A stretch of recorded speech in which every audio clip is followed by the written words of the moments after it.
Hello, welcome back.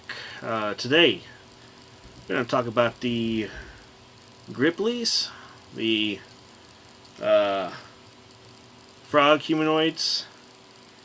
I was thinking about them not really having looked over their racial traits, and I was going to make a video similar to the Anuras, the um, simian humanoids.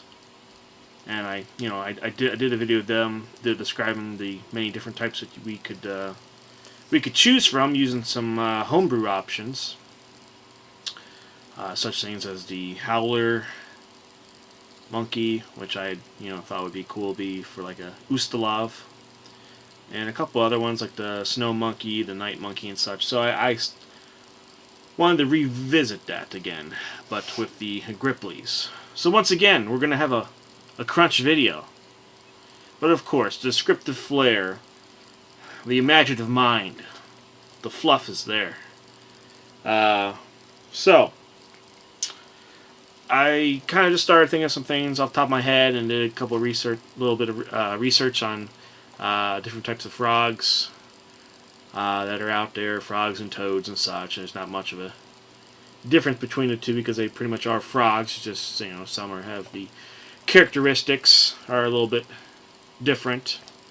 So I started thinking about some of those, and I came up with a good list. And then I went to look in the Advanced Race Guide, and under the Gripplis here on page 190, I was pleasantly surprised to see they had a few more alternate racial traits as compared to the Anuras, which didn't really have much of anything. So I was really surprised to see that for alternates, they had the glider, where you can sort of glide down, thick webbing between the toes. And I already made something like that looking at the Helen's Flying Frog version. They're known for huge web feet and the ability to glide. From what I read about, it was a newer species, at least discovered anyway, I believe in the Amazon. So I was surprised to see that, so I'm not going to add a thing there. The jumper, seems like some of them have really great jumping capability. I did see something that had a pretty good jump, which would be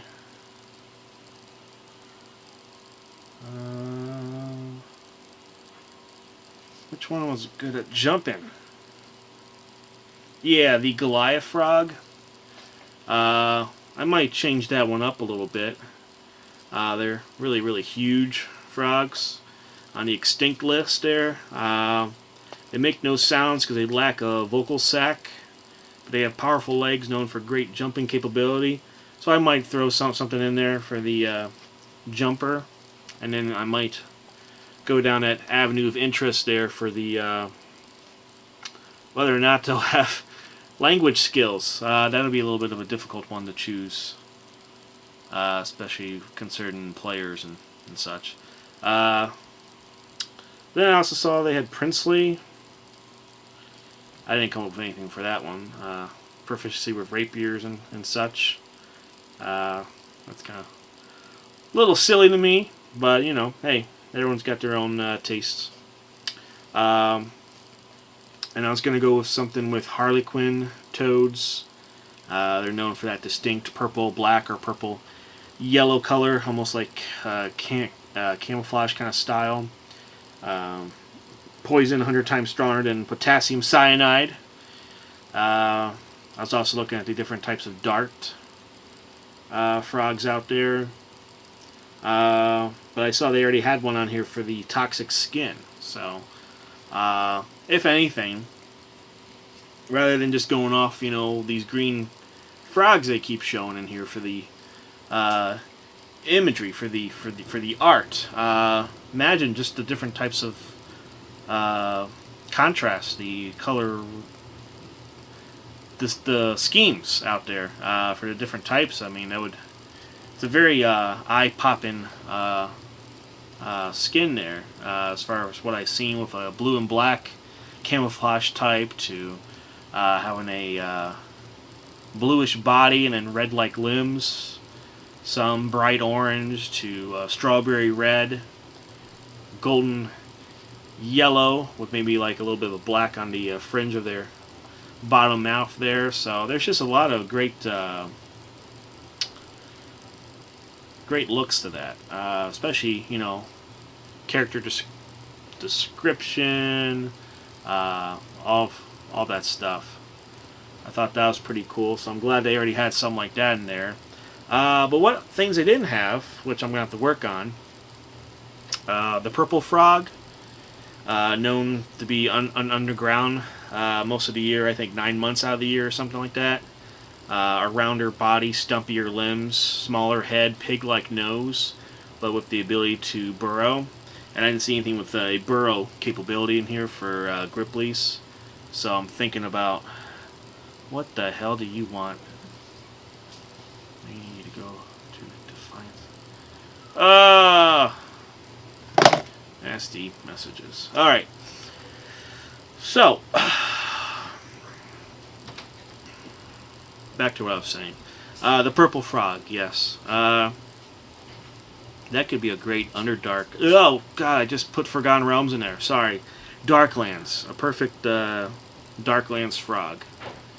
I'll have to work on something for that.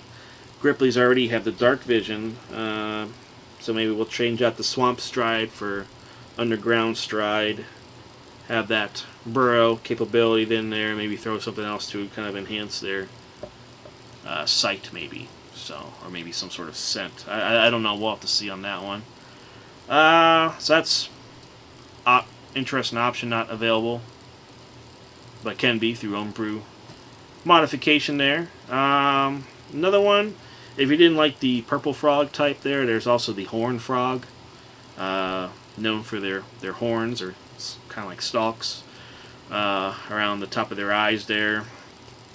They have a burrowing capability as well. I mean, you would think most frogs do, but it's not really listed in here for traits, but you know, distinct ones that actually do stay underground would be cool. So I'm really concerned the purple frog over the horn frog there, because the purple frog is indeed a definitive underground type. So, and just the description and all, it feels like it would mesh well with Durgers and Drow, all that stuff there. So, one unique option here. I took a look at the glass frog, transparent skin to their underside. So imagine a Grippli type, where, you know, their chest or whatever, you can see the heart pulsing, you know, within. You can see the veins and organs and tissues, and I'll have to see what kind of trait we can match for that. But that's pretty cool. Something transparent. I'm not sure what kind of trait to make yet. It'd probably be a homebrew. Another one I saw was cool. The I'm saying this right. The Suriname toad. Known for tiny eyes and a very flat body. I mean, really flat body. So I'm going to look at something with squeezing, the ability to do that easily. Maybe have that swarming ability. Who knows? There's some further considerations on that to look at. But that's one option there. Let's see here. Vietnamese mossy frog. Camouflage is a strong suit for these, since they have moss and lichen that seems to just kind of as part of their skin. So that might be a better enhancement over the normal camouflage they have for being in marshes and forested areas. That's one unique approach. Let's see. Chinese concave eared torrent frogs, ultrasonic croak. I don't know about that one, but anyway, I did list off a couple here of things I can work with here. So this will be more of a one in progress here. I just want to get this out of my head and onto a video here, just because I've been thinking about this and get them down there. I already got a few. I'll put in the descriptive field below the video, just to give you a few different traits, to give you more options than what's already shown here. Even though I'm really surprised by this, I'm really happy that there's quite a few more things here to go with them. So, this is gonna be a short video. But yeah, just look up the different types of frogs. You can see all the different types of variations in color to distinct characteristics. I mean, you can imagine there's a lot of great flavor there, more so than what's depicted for the art. So, thinking about the Anuras and the Grippli, it makes me want to look at some of the other ones, like the catfolk and such. You know, now I'm thinking about snow cats and all the kind of stuff. Fetchlands, maybe, I don't know. The one thing I couldn't really do with the Grippli, though, is make it a snow-based frog, since all the research I've done tells me that they cannot live in Antarctica. And any of those that do live in a region where there is a prolonged period of cold, they hibernate. Some have even frozen. Blood turns to ice and all that kind of stuff, and some sort of stasis, and then when the thawing begins, then they come back to life. So, I'm not sure about that one right now, but anyway, I don't think you'll be getting a Arctic Grippli. Does seem really off there. So, let me know if you have any that you can think of, as far as different types that I, had made a general sort of look at. I got a lot of more videos coming. I got one special request to do a Transformer type of race, so I'll be working on that pretty soon here. It's going to be quite an extensive overhaul of homebrew modification, but hope you enjoyed this video. I'll get to the description of this, update those that I talked about, and let me know if you have one that's really unique, really interesting, that can really benefit as far as standing out. Yeah. Check you guys later.